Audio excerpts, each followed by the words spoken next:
हरे कृष्णा, दंड प्रणाम प्रभु। मेरा प्रश्न है कि हम हमें मंदिर में भी सुविधाएं मिलती है कि जगन्नाथ जी होते हैं, जगन्नाथ जी की हम सेवा कर सकते हैं। तो फिर हमें तीर्थ स्थानों में जाने की इच्छा करनी चाहिए कि हमें तो यहाँ सारी सेवाएं मिल ही रही है ना भगवान की। और वो तो भगवान तो अलग नहीं होते ना, वही होते हैं। फिर हम इतनी भीड़ में जाते हैं जब जगन्नाथपुरी या दूसरे स्थानों में, तो कितनी भीड़ होती है, हम सही ढंग से दर्शन भी नहीं ले पाते भगवान का। तो वो भीड़ से ही परेशानी हो जाती है बहुत। तो फिर हमें क्या करना चाहिए? यहाँ पे तो हमें सारी सेवाएं मिल ही जाती हैं। तो किस प्रकार से, किस दृष्टि से देखना चाहिए इसकी? तो यहाँ पर बात हो रही है कि भगवान में अगर मन लगाना है तो भगवान में मन लगाने के लिए कुछ कुछ जो साधन हैं उनमें से दो साधनों का वर्णन किया गया है। एक है कि मंदिर में आकर वहाँ जो मंदिर परिसर का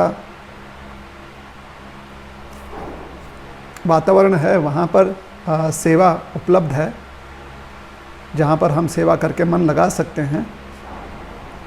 और दूसरा है, अगर हम किसी तीर्थ स्थान जाते हैं जो कि भगवान से संबंधित हैं, तो वहाँ पर भी भगवान की सेवा की जा सकती है।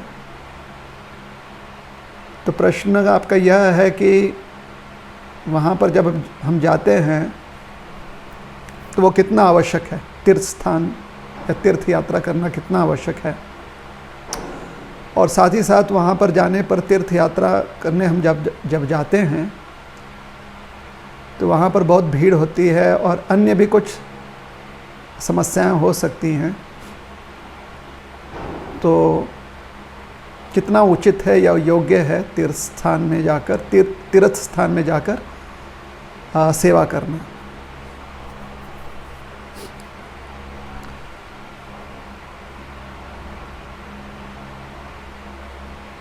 शास्त्र में समझाया गया है कि भगवान एक पुरुष है, लेकिन वही एक बहुरूपम, वही एक व्यक्ति जो है बहुरूप में भी प्रकट होते हैं, व्यक्त होते हैं। जैसे कि अनेक अवतारों में व्यक्त होते हैं भगवान, या फिर हरिनाम के रूप में भगवान प्रकट होते हैं, या फिर सत्संग में भगवान प्रकट होते हैं, इत्यादि इत्यादि। तो उसके पीछे कारण यह है कि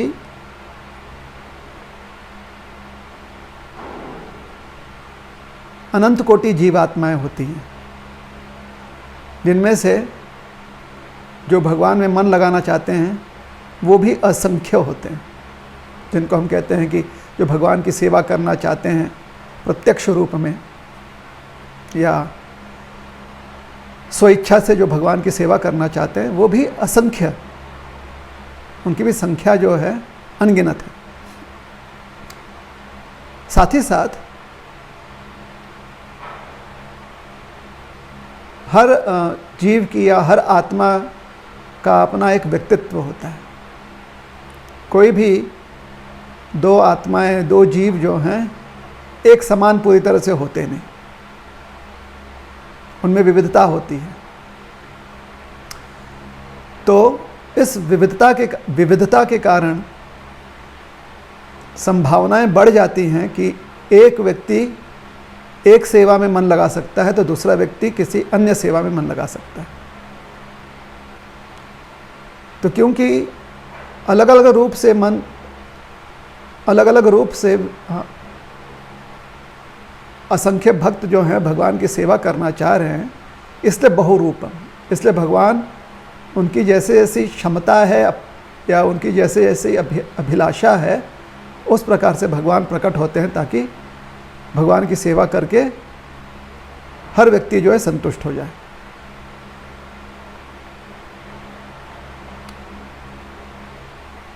तो भगवान तो वैसे जो हैं हरिनाम के रूप में भी उपलब्ध हैं नाम सेवा करके। तो अगर कोई भगवान के नाम सेवा में पूरी तरह से लगा हुआ है तो संभावना हो सकती है कि मंदिर में भी आने की आवश्यकता ना पड़े। बहुत सारे उदाहरण हैं जहाँ पर पुरातन काल में कितने ही भक्तों को मंदिर में प्रवेश नहीं हुआ करता था, इसलिए भगवान का नामाश्रय लेकर ही साक्षात भगवान का दर्शन कर चुके हैं।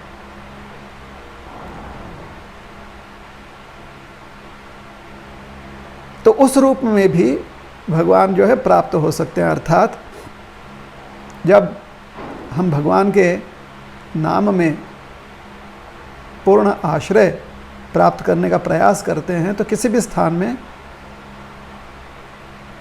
भगवान के प्रति मन लग सकता है। किंतु फिर भी मंदिर ऐसा स्थान है जहां पर कई भक्तों को बहुत आसानी से भगवान में मन लगाने का अवसर प्राप्त होता है। तो इसलिए मंदिर में आकर भगवान की सेवा करने का वो लाभ बहुत सारे भक्त ले सकते हैं। उसी प्रकार जो तीर्थ स्थान होते हैं वो विशेष इसलिए होते हैं क्योंकि वहाँ पर भगवान की कोई विशेष लीला हुई है। कुछ ना कुछ भगवान जो हैं वहाँ पर प्रकट होकर किसी पर कृपा किए हुए हैं, या फिर अपने भक्तों के साथ उन्होंने कोई लीला की हुई है, इत्यादि इत्यादि इत्यादि। तो तीर्थ स्थान जाने पर भी भगवान के प्रति मन लगाने का अवसर बहुत सुंदर होता है। भगवान के प्रति हम मन लगा सकते हैं तीर्थ स्थान में भी जाकर। अब जब हम मंदिर में आते हैं तो कभी कभी मंदिर में भी बहुत भीड़ हो सकती है, जहाँ पर हमें, या कुछ मंदिरों में जब हम जाते हैं, जैसे समझिए कि कोई अयोध्या का निवासी है, वो रामलल्ला जी का दर्शन करने मंदिर जा रहा है, रामलल्ला के मंदिर जा रहा है, तो वहाँ पर तो रोज़ बहुत भीड़ होगी, या जिस दिन कुछ विशेष उत्सव होगा उस दिन बहुत भीड़ होगी।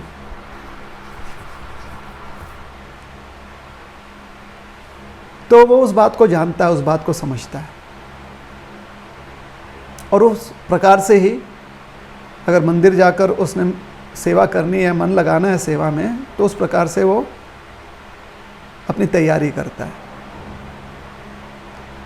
और उसी प्रकार से कोई वीरान स्थान में भगवान का मंदिर हो, जैसे उदाहरण के लिए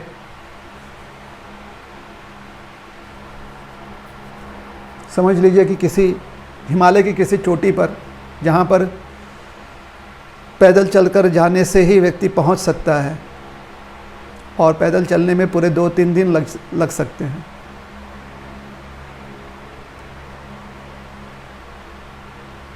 तो वहाँ पर शायद इतनी भीड़ ना हो जितनी कि रामलल्ला जी के मंदिर में हो। तो दोनों ही स्थान के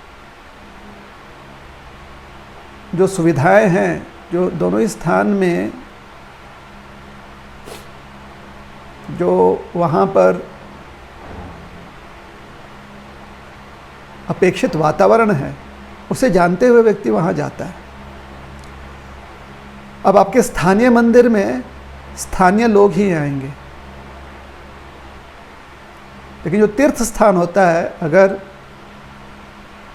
बहुत सारे प्रांतों में रहने वाले भक्तों को प्रिय है, तो वो सब के सब भक्त जो हैं उस तीर्थ स्थान पे पहुँचेंगे। तो अलग अलग प्रांत से लोग आते हैं तीर्थ स्थान पर में भगवान का दर्शन करने, वहाँ पर सेवा करने, क्योंकि वहाँ जो लीला हुई है वो विशेष है। उस स्थान पर भगवान ने कोई लीला की है। जैसे वृंदावन धाम है, तो वृंदावन धाम में भगवान ने बहुत सारी बाल लीला की हैं, वहीं पर उनका प्राकट्य हुआ है, वो प्रकट हुए हैं। या फिर पंढरपुर में भगवान ने पुंडलिक पर कृपा की, और फिर उन्हें वरदान देते हुए, पुंडलिक वरद, उनको वरदान देते हुए भगवान जो हैं वहाँ पर विट्ठल रूप में दर्शन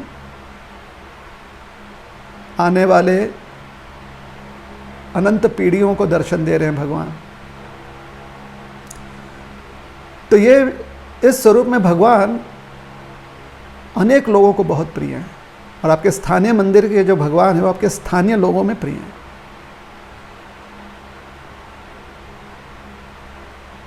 अब आपका स्थानीय जो मंदिर है वहाँ पर जो भगवान की लीला है वो स्थानीय लोगों में प्रचलित है, लेकिन पंढरपुर जैसे धाम हो, वृंदावन जैसे धाम हो, जगन्नाथपुरी जैसे धाम हो, वहाँ जो लीलाएं हैं, जैसे भगवान जगन्नाथ जब जगन्नाथपुरी में रथ पर निकलते हैं और गुंडीचा मंदिर जाते हैं तो प्राचीन काल से वो चल रहा है। अब आपके स्थानीय मंदिर में जैसे कि इस्कॉन का मंदिर हो, वहाँ पर भी जगन्नाथ जी होंगे, बलदेव जी होंगे, सुभद्रा मैया होंगी और रथ यात्रा वहाँ पर भी निकलेगा। लेकिन वहाँ का गुंडीचा मंदिर जो आपके शहर का गुंडीचा मंदिर है वो गुंडीचा मंदिर हो भी सकता है, नहीं भी हो सकता। जगन्नाथपुरी के गुंडीचा मंदिर से बिल्कुल उससे अलग होगा। जगन्नाथपुरी के गुंडीचा मंदिर का वैभव अलग ही। तो अगर आप संतुष्ट हैं कि मंदिर में जो स्थानीय मंदिर है वहीं पर रहकर आप सेवा करना चाहते हैं, आप उसमें अगर संतुष्ट हैं तो वो पर्याप्त है, उससे ज़्यादा कुछ और करने की आवश्यकता नहीं। अगर कोई घर में ही रहकर पूरी तरह से नाम भजन करना चाहता है, अर्थात वो नाम जप करना चाहता है और किसी प्रकार से वो मंदिर नहीं आ सकता, लेकिन पूरी तरह से घर में रहकर भी नाम जप कर रहा है तो उसके लिए पर्याप्त है। कोई साधु किसी वीरान स्थान में किसी गुफा में जाकर बैठकर नाम जप कर रहे हैं, नामाश्रय ले लिया है उन्होंने, तो उस गुफा से बाहर निकलने की उनकी आवश्यकता नहीं है। निकल सकते हैं, नहीं भी निकल सकते हैं, लेकिन आवश्यक नहीं है। जितना आवश्यक एक गृहस्थ जीवन में जो व्यक्ति रहता है और जो सिर्फ थोड़ा ही समय दिन का भगवान के लिए निकाल सकता है, उसके लिए शायद आवश्यक हो कि घर से बाहर निकलकर मंदिर जाकर प्रयास करे वो कि पूरी तरह से भगवान में मन लगाए। लेकिन जो व्यक्ति गुफा में रहकर भजन कर रहा है या जो व्यक्ति घर में रहकर पूरी तरह से नामाश्रय ले रहा है, उसके लिए वो गुफा ही जो है वो पर्याप्त है, या उसके लिए वो घर ही जो है वो पर्याप्त है। तो अगर आप संतुष्ट हो नाम भजन करके अपने स्थानीय मंदिर में, तो निश्चित रूप से कहीं और अगर आपका जाना नहीं हो रहा है तो उसमें कोई कमी नहीं है, वो पर्याप्त है आपके लिए। किंतु अगर हम इस विचार से नहीं जा रहे हैं तीर्थ स्थान की वहाँ पर बहुत भीड़ है या वो बहुत समस्या है, तो वास्तव में तीर्थ स्थान जाने का एक जो मुख्य कारण है वो हम समझ नहीं पा रहे। तीर्थ स्थान जाने का एक मुख्य कारण होता है तपश्चर्या करना। तपस्या का अर्थ होता है जो हमसे बहुत आसानी से हो जाए, जिसमें हम बहुत कंफर्टेबल हैं, उससे बाहर निकलकर जब हम कुछ प्रयास करते हैं भगवान की सेवा करने के लिए, तब हमें पता चलता है कि अनुकूल वातावरण हो या प्रतिकूल वातावरण हो, दोनों में ही क्या हमारी तैयारी है, क्या हम उतने सक्षम हैं कि हम भगवान में मन लगा सकें या नहीं लगा सकें। जीवन में हमेशा अनुकूल और प्रतिकूल दोनों ही परिस्थितियाँ आएंगी। दोनों ही परिस्थितियों में अगर हम भगवान का स्मरण कर पाते हैं तो फिर हमारी जो वृत्ति है वो बड़ी अनुकूल है कृष्ण सेवा के लिए।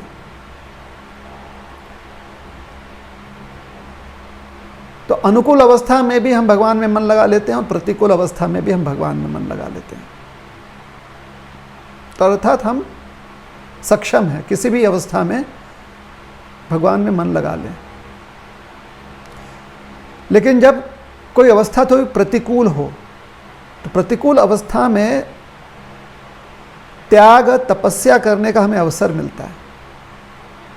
जब हम त्याग तपस्या करके प्रतिकूल अवस्था में भी भगवान में मन लगा लेते हैं, और अनुकूल अवस्था में तो लगाते ही हैं, तो फिर हम पूरी तरह से सक्षम हो जाते हैं, पूरी तरह से हम तैयार हो जाते हैं कि किसी भी अवस्था में भगवान के प्रति हम समर्पित रह सकते हैं।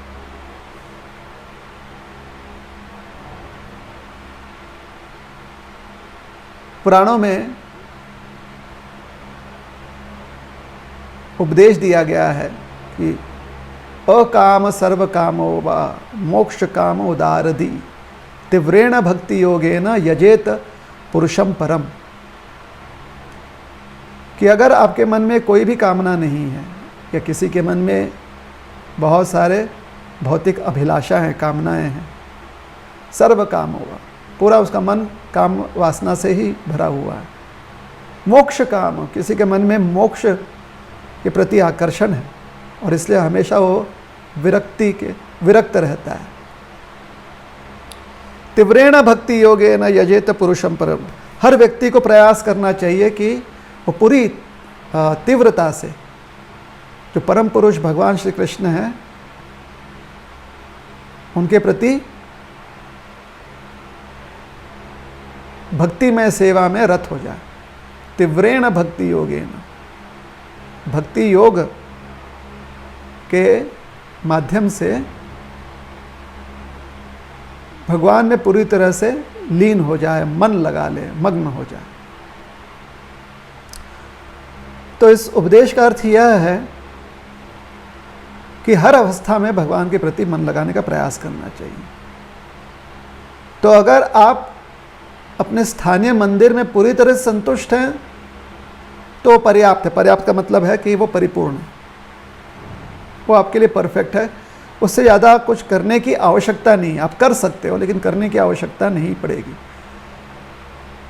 लेकिन किसी के मन में अभिलाषा है कि मंदिर में भी सेवा करने की अभिलाषा है तो मंदिर में आके सेवा करते हैं, वहाँ पर आकर नामाश्रय लेते हैं, सत्संग करते हैं। और साथ ही साथ उनकी इच्छा ये भी होती है कि तीर्थ स्थान जाकर भी दर्शन करें, वहाँ पर भी जाकर नाम सेवा करें, तो वो ऐसा कर सकते हैं।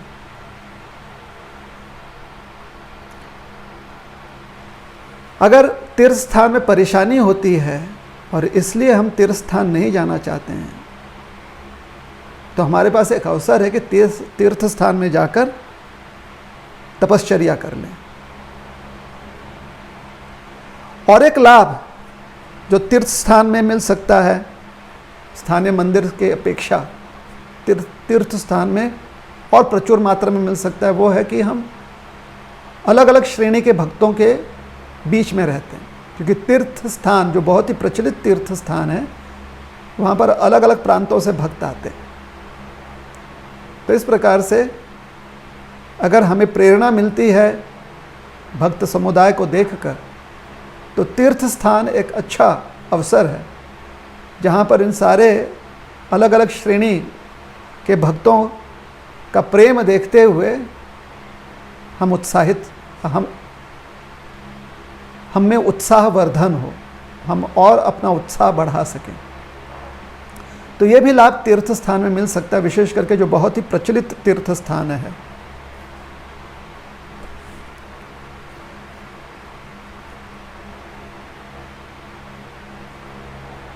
तो तीर्थ स्थान का अपना महात्म्य है जहाँ पर भगवान ने अपनी लीला की हुई है। मंदिर का अपना महात्म्य है जहाँ पर प्राण प्रतिष्ठा हुई है भगवान की। एकांत स्थान में आप नाम भजन कर रहे हैं, जैसे कि गुफा में बैठकर कर रहे हैं या अपने घर में कहीं बैठकर आप पूरी तरह से नाम जप नाम श्रवण कर रहे हैं, तो उसका अपना महात्म्य है। तो जिसकी जैसी वृत्ति हो उसके अनुसार वो अपना मन जो है उस प्रक्रिया में लगाकर, उस प्रोसेस में लगाकर भगवान के प्रति समर्पित हो सकता है। तो हमें बस इस बात का ध्यान देना चाहिए कि किसी भी प्रक्रिया को हम नकारात्मक दृष्टि से ना देखें। वहाँ पर क्या समस्या हो सकती है हमें उस दृष्टिकोण से ना देखें। जो भी प्रक्रिया क्यों ना हो, जो भी मार्ग क्यों ना हो, जो भी पद्धति क्यों ना हो, उसमें हमें सुअवसर देखने का प्रयास करना चाहिए, सकारात्मक वृत्ति रखना चाहिए।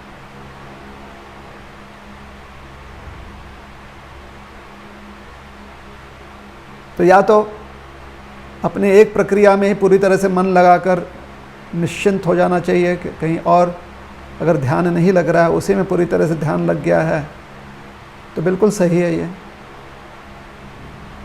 और साथ ही साथ अगर अन्य मार्ग, अन्य प्रक्रियाओं को देखकर हमें इच्छा होती है कि उसका भी हम आश्रय लें, उसमें भी मन लगाएं, या उन मार्गों में भी सेवा देकर हम मन लगाएं, तो वो भी अति योग्य है। किसी भी प्रक्रिया में हमें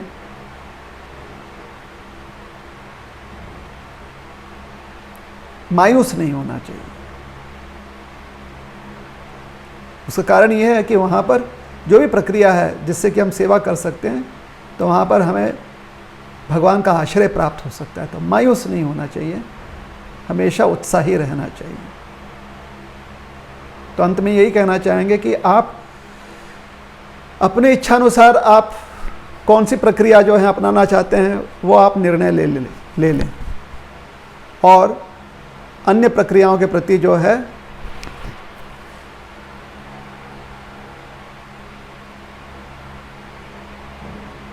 मन में सम्मान रखें, या उसके महात्म्य को समझने का प्रयास करें। उस अन्य प्रक्रियाओं को अपनाना नहीं अपनाना, वो एक वैयक्तिक निर्णय है। Hare Krishna. Thank you Prabhu. After Indra killed Vritrasura, it is explained that sin personified cast him in the form of Chandal woman. Why did sin appear in a personified way in the form of the Chandal woman? किसका प्रश्न है ये?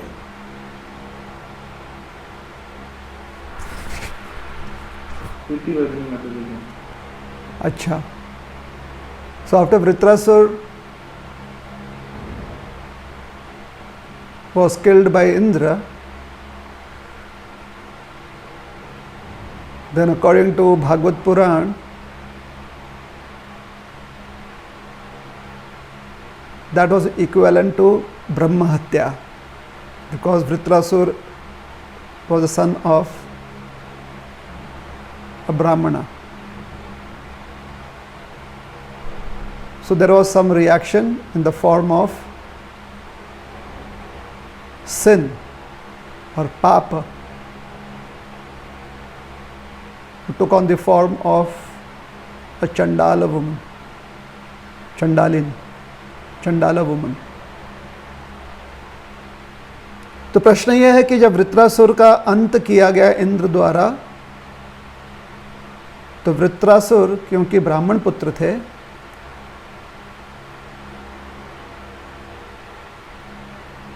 उनकी उत्पत्ति जो है उसी प्रकार से की गई थी त्वष्टा द्वारा, तो इसलिए ब्रह्म हत्या का पाप इंद्र जी को लगा, और ये पाप जो है इन्होंने एक साक्षात स्वरूप धारण किया, जो कि एक चंडाल स्त्री का स्वरूप था। तो प्रश्न ये है कि पाप ने एक चंडाल स्त्री का स्वरूप क्यों धारण किया? So the question is that why did personified sin appear as a Chandala woman? पुराणों में कथाएं जब समझाई जाती हैं, तो ये कथाएं इतिहास के साथ साथ प्रतीकात्मक भी होती हैं, वो किसी चीज का प्रतीक स्वरूप होती हैं। जैसे परीक्षित महाराज जो हैं, ये साक्षात अभिमन्यु के पुत्र हैं, अर्जुन जी के पौत्र हैं महाराज परीक्षित। लेकिन साथ ही साथ उनका नाम परीक्षित पढ़ने का जो कारण है वो यह है कि वो हमेशा बचपन में जब छोटे थे तो हमेशा हर चीज़ का परीक्षण करते थे कि क्या यहाँ पर कृष्ण है, क्या यहाँ पर कृष्ण है, जिन्होंने हमारी सुरक्षा की थी। तो उनका नाम एक प्रतीक स्वरूप भी है कि जो हमेशा परीक्षण करता था, जो हमेशा ढूंढते रहता था। एनालिसिस करते रहता था परीक्षित। तो पौराणिक कथाएं जो हैं वो ऐतिहासिक होने के साथ साथ प्रतीकात्मक भी हैं। तो जहाँ पर वर्ण व्यवस्था की चर्चा होती है कि 4 वर्णों में समाज विभाजित है, जो बहुत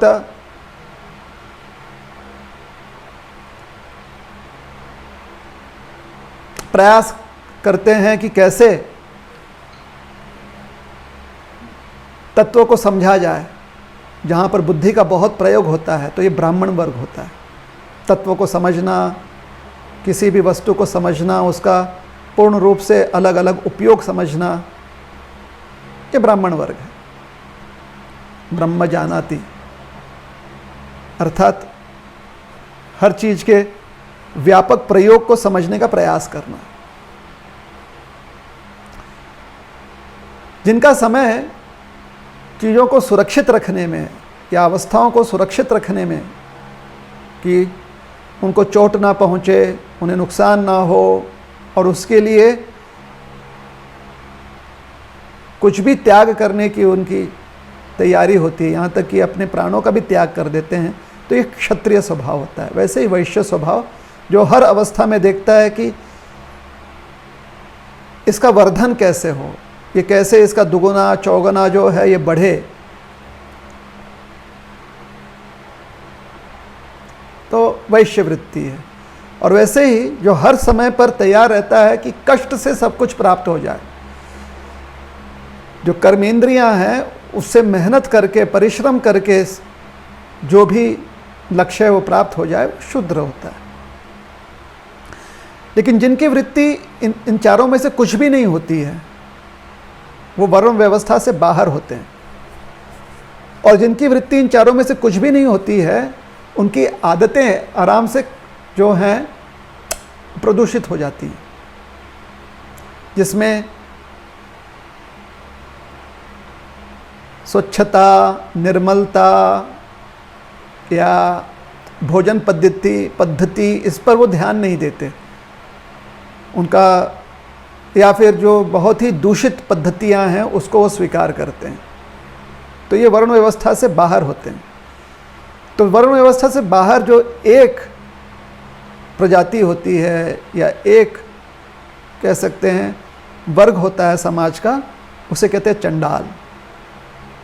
जो चंडाल वर्ग होता है, उस वर्ग की वृत्ति होती है कि वो हमेशा असंतुष्ट रहता है, वो हमेशा अपने आप को पीड़ित समझता है, उसके पास किसी भी प्रकार का साधन नहीं रह पाता जिससे कि वो समृद्ध हो सके, तो उसे चंडाल कहते हैं। तो इस वर्ग के लोग बहुत ही क्लेश में रहते हैं। तो यहाँ पर जब कहा गया है कि इंद्रदेव के पीछे जो पाप स्वरूप है, स्वरूप में पाप व्यक्ति, तो उसका स्वरूप एक चंडाल का इसलिए समझाया गया है क्योंकि उसकी वजह से, वो जो उन्होंने कर्म किया था उसके फल की वजह से इंद्रदेव को भी बहुत पीड़ा पहुंचने वाली है। तो इसलिए उस पीड़ा का जो स्वरूप था वो एक चंडाल स्वरूप था।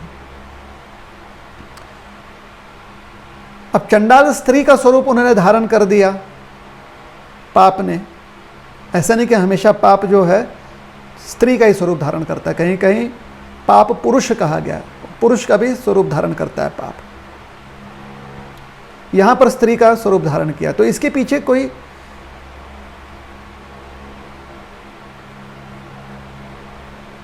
इस पर कोई ज़्यादा विश्लेषण नहीं किया गया है कि क्यों स्त्री का स्वरूप जो है धारण किया। बताया गया कि एक स्त्री का स्वरूप धारण किया। एक कारण यह हो सकता है कि इंद्रदेव जो राजा हैं और वो तीनों लोक के राजा हैं, स्वर्ग लोक के राजा हैं इंद्रदेव, तो कितने सारे देवी देवताओं के भी सम्राट हैं वो। अर्थात हर वर्ग का व्यक्ति, हर मतलब पुरुष हो या स्त्री हो, दोनों से उनको सम्मान प्राप्त होता है।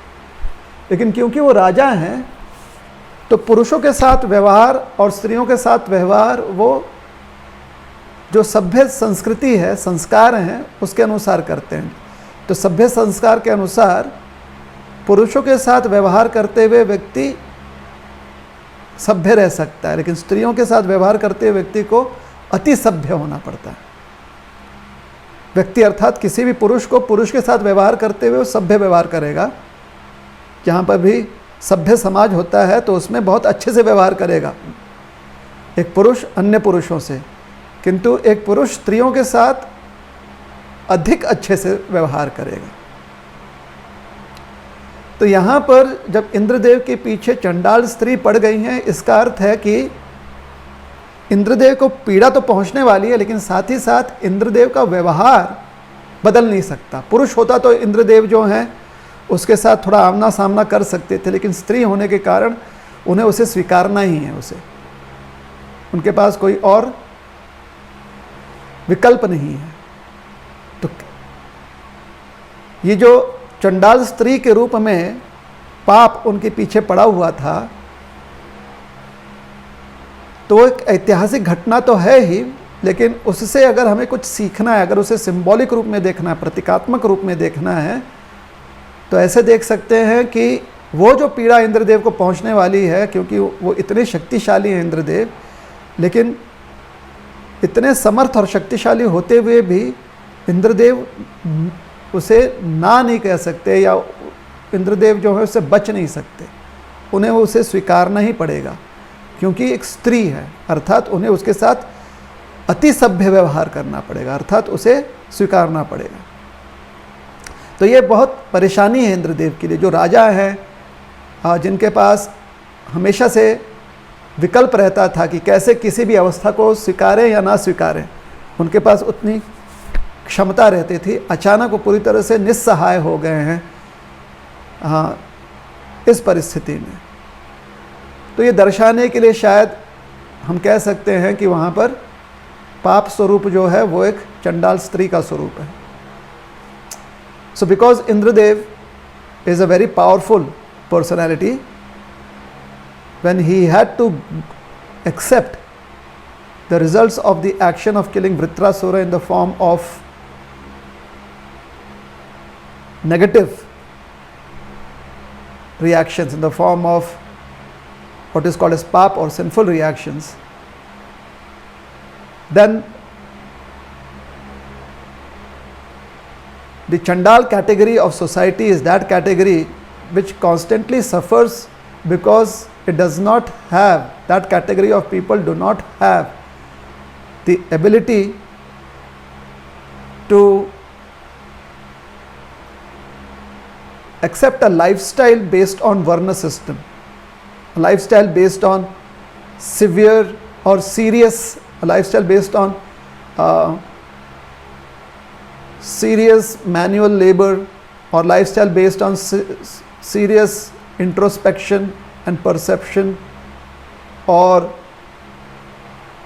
a lifestyle dedicated to serving others by offering protection, or a lifestyle dedicated to multiply one's resources to make it profitable. These are the four conditions in which different categories of cultured and civilized people live. That is the Varna system. However, a Chandal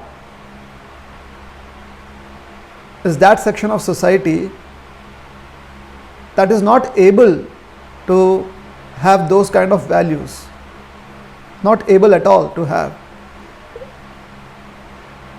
In that category, people who are from the Chandal category are only able to accept or make situations in life such that it becomes very, very painful for them. That is a Chandal. So even if a Chandal is trying to be very intelligent, then will use one's intelligence to give oneself a lot of pain. If a Chandal is trying to do hard work, and then will do work such that that work causes the Chandal lot of pain. So that is the Chandal category, or a section of society that lives like that, called as Chandal.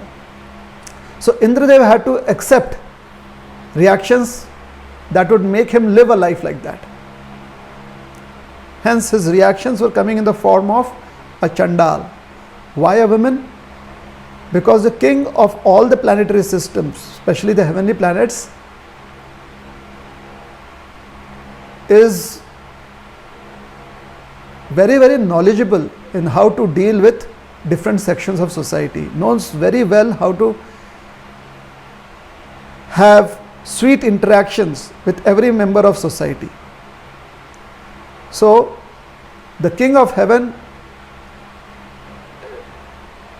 deals in a very civilized way with both men and women. With men, the dealing is very civilized, but as the king of heaven, the dealing with women is exceptionally civilized. Which basically means that when Indradev has to deal with women, has to react, has to reciprocate with women, then he has to be more alert to receive inputs from them. That is how, being a male and the king, that is what is expected of Indradev. So now Indradev has to accept the reactions in that mood. Why? Because the reactions is coming in the form of a woman.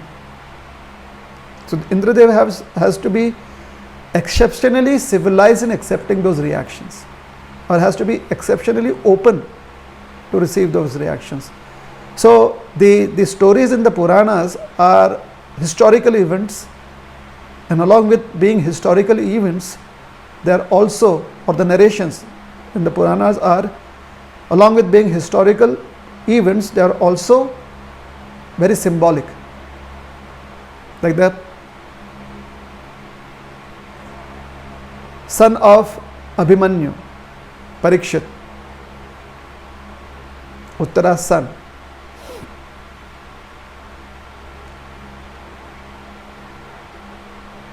as Parikshit, he is a descendant of the Pandavas, and also symbolically his name Parikshit means that he is always trying to analyze every situation. As a child, he would always analyze every situation and every object to see and confirm if it is Krishna or not Krishna, because he was always searching for Krishna. Hence his name is Parikshit.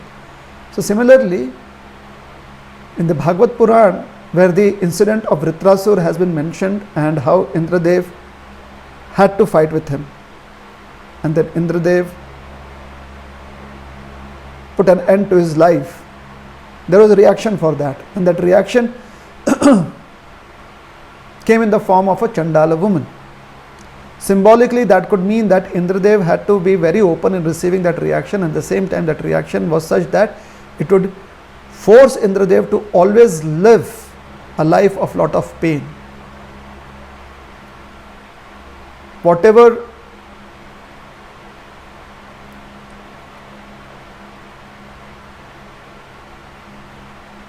intelligent plans he would have, those intelligent plans would only give him a lot of pain, somehow or the other, because the reactions are such. So there's not been a lot of discussion as to why the reactions came in the form of, or there's not a lot of explanation given. At least I have not read explanations on why the reactions came in the form of a Chandala woman. We are only trying to speculate a little bit here, but what could be the reason why that happened. तो इंद्रदेव को इस प्रकार से अपने कर्म फलों को स्वरूपमान चंडाल स्त्री के रूप में स्वीकारना क्यों पड़ा, इसके बारे में हमारी जानकारी में हमने ज़्यादा इस पर विश्लेषण देखा नहीं है, सुना नहीं है, इसलिए हम उसके ऊपर थोड़ा सा तर्क कर रहे हैं, थोड़ा सा हम तार्किक होते हुए समझने का प्रयास कर रहे थे कि क्यों ऐसा कहा गया है कि जो उनके कर्म फल हैं वो चंडाल स्त्री के रूप में क्यों प्रकट हुए। हरे कृष्ण। हरे कृष्ण प्रभु जी, दंडवत प्रणाम। प्रभु जी, मेरा प्रश्न यह है कि प्रकृति और भिन्न प्रकृति में क्या अंतर है? आपका प्रश्न है कि प्रकृति और भिन्न प्रकृति में अंतर क्या है।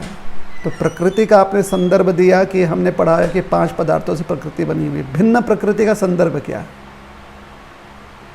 जी प्रभु जी। किस संदर्भ में आप वो पूछ रही हैं? जब हम अध्ययन करते हैं ना, या फिर लेक्चर में भी सुनते हैं, तो वो समझ नहीं पा रही हूँ प्रभु जी। अध्ययन करते और लेक्चर में सुनते हैं भिन्न प्रकृति के बारे में। हाँ, मतलब कभी कभी अध्ययन करते हुए आता है। तो वही हम जानने का प्रयास कर रहे हैं कि कहाँ पर आपने ये जो है, ये 2 शब्द जो है कहाँ पर आपने पढ़ा है, किस संदर्भ में पढ़ा होगा। यहाँ पर जो भी भक्त हैं हमारे क्लास में, कोई बता सकता है कि कहीं उन्होंने ये 2 शब्द जो हैं वो सुना हुआ है? भिन्न प्रकृति, कोई संदर्भ दे दे। हरे कृष्ण, दंडवत प्रणाम प्रभु जी। हाँ प्रभु जी, प्रकृति, भिन्ना प्रकृति, अष्टधा, ऐसा कुछ तो भी शब्द मैंने भी सुना है। और कोई बताना चाहता है कि कहाँ संदर्भ है? द्विजमणि गौर प्रभु, तब तक आप वो ढूंढने का प्रयास करें, किसी श्लोक में है, हिंट आपको दे रहे हैं हम। भूमि रापो नलो वायु, खम्मनो बुद्धिरेव च अहंकार इति में भिन्ना प्रकृति अष्टधा। तो यही श्लोक है जो संदर्भ है, यही श्लोक है। कहीं कोई और संदर्भ है? ये श्लोक भगवान अपनी भिन्न प्रकृति, सेपरेटेड एनर्जीज के बारे में बताते हैं। धन्यवाद। तो यहाँ पर हमको एक संदर्भ मिल गया। अब द्विजमणि गौर प्रभु, संदर्भ आपने दिया है, आप श्लोक जो है श्रीमद् भगवद गीता यथारूप में वो श्लोक पर जाएं और वहाँ पर 2 शब्दार्थ दिया गया है ना। शब्दार्थ में भिन्ना का क्या अर्थ दिया गया है वो बताएं आप। और प्रकृति, भिन्ना प्रकृतिर अष्टधा, तो वहाँ पर प्रकृति ही, उसका भी अर्थ दिया गया होगा, वो भी बताएं। भिन्ना का अर्थ है पृथक और प्रकृति का अर्थ है शक्तियाँ। पृथक का अर्थ सबको समझ में आ रहा है? अलग अलग। पृथक का अर्थ क्या होता है? अलग अलग। ठीक है, तो यही एक स्थान है जहां पर भिन्ना प्रकृति का उल्लेख किया गया है। उल्लेख क्यों किया गया है? क्योंकि जिस प्रकृति का वर्णन भगवान कर रहे हैं यहाँ पर इस श्लोक में, तो कह रहे हैं कि 8 अलग अलग तत्वों से जो प्रकृति बनी हुई है उसका मैं वर्णन कर रहा हूँ। अष्टधा अर्थात 8। प्रकृति अर्थात भगवान की शक्ति या सृष्टि, और भिन्ना, भिन्ना शब्द है जो उसके पहले 8 शब्द का प्रयोग किया गया है। भूमि, अनलः, वायुः, आपः, खम, मनः, बुद्धिः और अहंकारः। ये जो 8 तत्व बताए गए हैं, क्योंकि ये पृथक हैं, अलग अलग हैं, इसलिए भगवान कह रहे हैं ये इन अलग अलग 8 तत्वों से बनी हुई प्रकृति। तो अलग अलग तत्व जो हिंदी में कहते हैं वही संस्कृत में कहा गया है भिन्ना प्रकृति, अर्थात प्रकृति जो अलग अलग तत्वों से बनी हुई है या अलग अलग पदार्थों से बनी हुई है।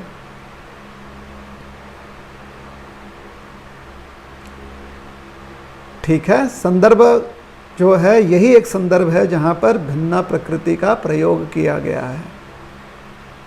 कहीं और अगर प्रयोग किया गया होगा तो कृपया करके बताएं। भिन्न शब्द का बहुत जगह प्रयोग किया गया है। भिन्न भिन्न, अभिन्न भिन्न, अभिन्न, ऐसे करके उसका प्रयोग बहुत जगह किया गया है। प्रकृति के संबंध में जब भिन्न प्रकृति ऐसे एक साथ प्रयोग किया गया है तो भगवत गीता के इसी श्लोक में प्रयोग किया गया है। उसका कारण है क्योंकि भगवान जो हैं भिन्न भिन्न पदार्थों का वर्णन कर रहे हैं, अलग अलग पदार्थों का वर्णन कर रहे हैं। ये अलग अलग पदार्थ कितनी संख्या में? 8 संख्या में। तो भिन्ना प्रकृतिर अष्टधा। अब अनुवाद में भिन्ना प्रकृतिर अष्टधा का जो अनुवाद किया प्रभुपाद जी ने, वो अनुवाद पढ़कर बताएं द्विजमणि गौर प्रभु। पूरा अनुवाद नहीं पढ़ना है, सिर्फ ये 3 शब्दों का जो अनुवाद किया।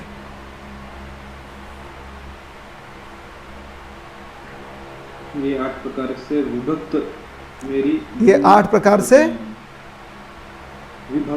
विभक्त अलग अलग है ना जी। ठीक है, तो माता जी से पूछ लो, उनको उत्तर मिल गया। जी प्रभु जी, बहुत बहुत धन्यवाद। How did the effect of sins reduce because of influence of Rudra when Indra was meditating in Manas Sarovar? किनका प्रश्न है? विधिवर्तिनी माता जी। संदर्भ उनसे पूछ लेना अगर हो सके तो। किस वृत्रासुर के ही प्रसंग का वर्णन चल रहा है या किसी और प्रसंग का वर्णन चल रहा है?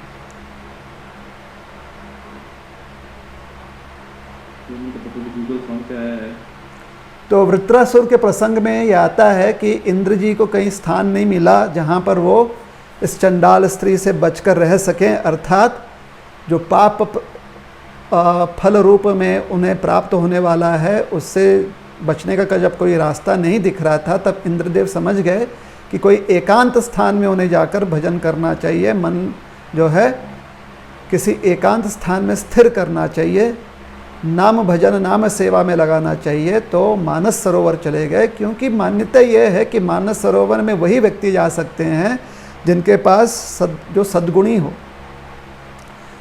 ऐसे धारणा है। तो मानस सरोवर पहुंच गए और वहाँ पर एक सुंदर पुष्प के डंठल में इंद्र जी स्थित हो गए और बैठकर भजन करने लगे। भजन वो कर रहे थे जो भगवान रुद्रदेव को बहुत उन्हें प्रसन्न करता है।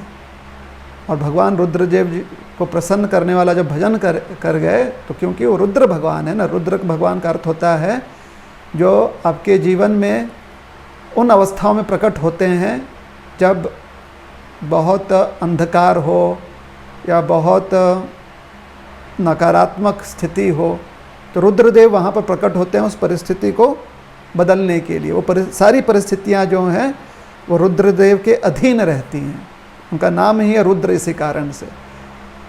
रुद्र अर्थात वैसे सारी प्रकृति जो बहुत ही विकराल हो, जो परिस्थितियाँ ऐसी सारी, क्षमा कीजिएगा, परिस्थितियाँ जो बहुत ही विकराल हो, लेकिन रुद्रदेव उन परिस्थितियों को अपने अधीन करके उनमें भी कुछ ना कुछ पवित्रता जो है वो व्यक्त करते हैं। तो इसलिए उनका नाम रुद्र इसी कारण से भी है। तो मानस सरोवर माना जाता है कि भगवान महादेव का भजन स्थली भी है। उनके भजन से वो स्थली अति पवित्र हो गई है। एक तो सरोवर अपने आप में जो है रुद्रदेव के ही प्रेम के रूप में वो सरोवर व्यक्त है, प्रकट है। तो इसलिए वो सरोवर भगवान महादेव से विभिन्न है। महादेव का यहाँ पर जब वर्णन कर रहे हैं तो महादेव का अर्थ होता है जो पूर्ण पुरुषोत्तम भगवान का शिव स्वरूप हो, वो महादेव जी हैं, अर्थात भगवान ही हैं वो, लेकिन वो एक स्वरूप है, एक विस्तार है। तो इस विस्तार में, इस स्वरूप में भगवान जो है विकराल तत्वों को भी अपने अधीन रखते हैं, अर्थात विकराल तत्व जो हैं उनके क्षेत्रफल में आते हैं, उनके निरीक्षण में होते हैं विकराल परिस्थितियां। तो इंद्रदेव की इस परिस्थिति बड़ी ही विकराल थी, बहुत ही कह सकते हैं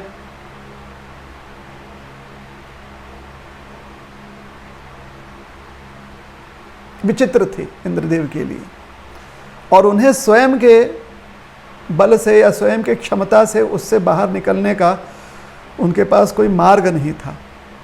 तो इसलिए वो मानस सरोवर में जाकर, जहाँ पर जो पवित्र ना हो वो नहीं आ सकता, वहाँ पर उन्होंने स्थान ग्रहण किया, उन्हें स्थान मिल गया। लेकिन वहाँ पर वो चंडाल स्त्री नहीं आ पाई, तो वहाँ पर एकांत भजन करने में इंद्रदेव सफल हो गए, और महादेव की कृपा से इंद्रदेव के मन में जो भी ग्लानि थी या जो भी उनकी अभिलाषा थी, जिसकी वजह से उत्तेजित होकर उन्होंने एक धर्म स्थापना के लिए जो वृत्रासुर का अंत करना था वो तो किया ही, लेकिन साथ ही साथ उसमें उनकी जो राजसिक वृत्ति थी वो भी, उसका भी उन्होंने वहाँ पर उपयोग किया, अपने राजसिक वृत्ति का, मन में जो रजस था। तो मन का ये रजस जो है नाम भजन से कम हो गया, महादेव जी की कृपा से कम हो गया। महादेव जी का जो भजन स्थली है, उस भजन स्थली के जो ऊर्जा है, उस ऊर्जा के कारण उनका मन बहुत अच्छे से भजन में लग गया। और जहाँ पर व्यक्ति भजन करता है, नाम स्मरण करता है, मंत्रों का आश्रय लेता है, वहाँ पर उसके चित्त में, उसके मन में कोई भी रजस और तमस गुण हो, कोई भी किसी भी प्रकार के अवगुण क्यों ना हो, कोई भी प्रकार का मैल क्यों ना हो, सब धुल जाता है। तो इस प्रकार से इंद्रदेव जो हैं पूरी तरह से उस भय से, जो पाप चंडाल स्त्री के रूप में उन्हें भयभीत कर रही थी, उस भय से इंद्रदेव मुक्त हो गए और पुनः लौटने की स्थिति में आ गए, वापस अमरावती लौटने की स्थिति में, या स्वर्गलोक लौटने की स्थिति में इंद्रदेव आ गए। क्योंकि स्वर्गलोक में अगर इंद्रदेव को राज्य करना है तो उनका मन जो है बिल्कुल ही निश्चल होना चाहिए। तो जब उनका मन पूरी तरह से निश्चल हो गया भजन करके, तो वो वापस लौटने की स्थिति में आ गए। इसलिए भागवत पुराण में कहा गया है कि इंद्रदेव के जितने भी कल्मश थे वो धीरे धीरे कम हो गए। हरे कृष्णा। कभी कभी सिचुएशंस कुछ अननोन थिंग्स या फिर जल्दी रिएक्ट होने के स्वभाव की वजह से दो व्यक्ति में मिसअंडरस्टैंडिंग क्लेश हो जाता है और बाद में रिग्रेट होता है, या फिर उनके संबंध में तनाव आ जाता है। तो उस सिचुएशन को ऑन पर्सनल या फिर प्रोफेशनल लेवल पे इंटेलेक्चुअली कैसे हैंडल करें? अपने वैयक्तिक जीवन में, पर्सनल लाइफ में, या फिर अपने प्रोफेशनल लाइफ में, अपने व्यावसायिक जीवन में, अगर हम अपने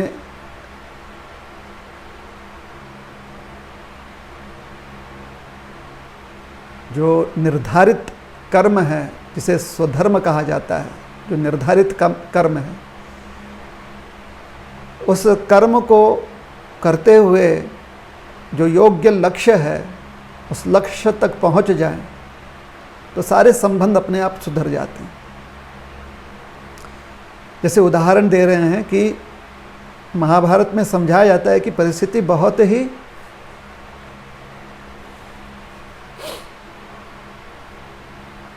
प्रतिकूल थी युधिष्ठिर महाराज के लिए। अर्जुन जी थे नहीं, और चक्रव्यूह की रचना की थी द्रोणाचार्य जी ने, और कहा जाता है कि कम से कम 7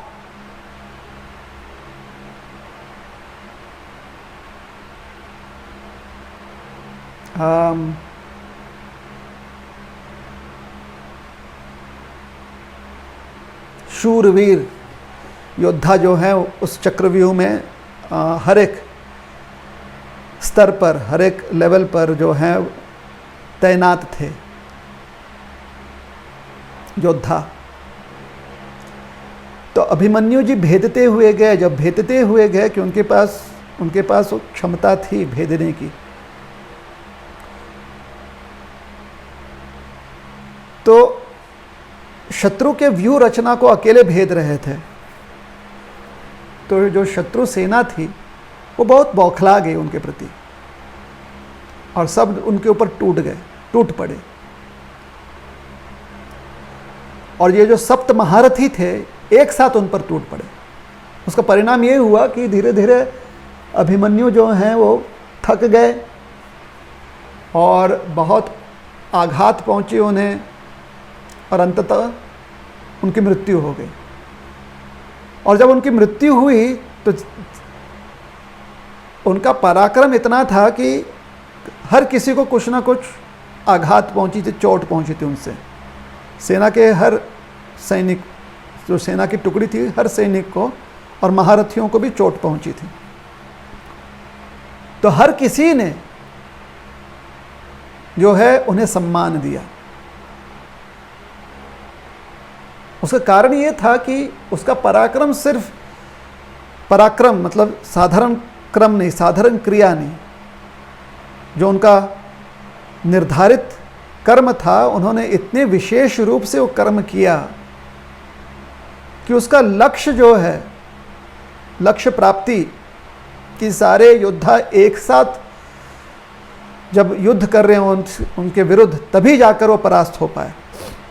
तो ये किसी भी योद्धा के लिए बहुत विशेष बात मानी जाती है कि सबको इतना त्रस्त कर देना कि सबको एक साथ उनके साथ युद्ध करना पड़े, जो कि बिल्कुल योग्य नहीं है। लेकिन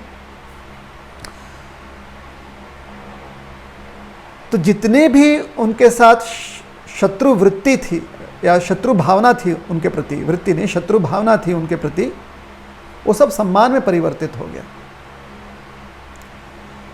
पूरे सेना की टुकड़ी में एक भी सैनिक नहीं था जो उनके लिए दुर्भावना रख रहा था।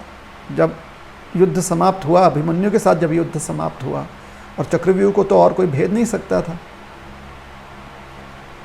तो सेना समझ गई कि और कोई भेद नहीं पाएगा। लेकिन अब उनमें इतनी शक्ति नहीं थी कि वो युधिष्ठिर महाराज को बंदी बना सके।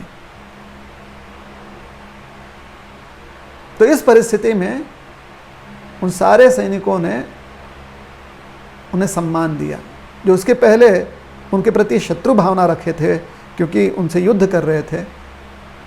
उन सभियों ने, युद्ध समाप्त नहीं हुआ है, अभी भी युद्ध करना है, लेकिन चक्रव्यूह का उतना प्रभाव नहीं रह जाएगा।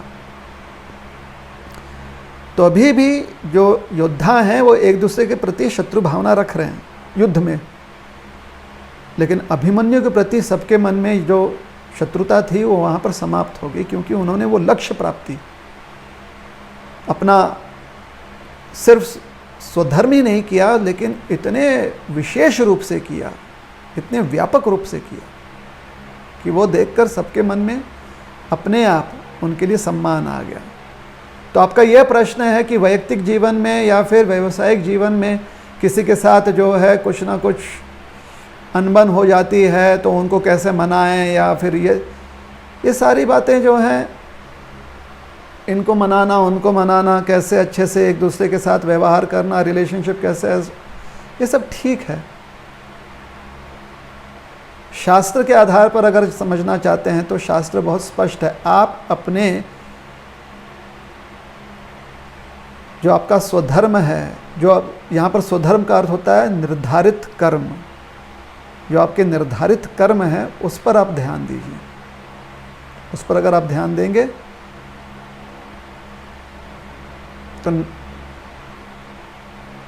अधिकांश रूप से हर कोई जो है आपके, जब आपको आपका लक्ष्य प्राप्त होगा, हर कोई जो है वो आपके इस मेहनत पर के प्रति सम्मान व्यक्त करेगा। हाँ, अगर किसी के मन में आपके प्रति ईर्ष्या है, ऐसा लग रहा है आपको कि आपको अगर लक्ष्य प्राप्ति हो गई तो उनकी ईर्ष्या और बढ़ेगी, तो प्रयास कीजिए कि वैयक्तिक जीवन में आप उन लोगों के बीच में रहें जहाँ पर सकारात्मक ऊर्जा मिले, या आपके व्यवहार ऐसे हो कि अन्य लोगों की सकारात्मक ऊर्जा आपको प्राप्त हो। ये आप ध्यान दीजिएगा। हरे कृष्ण।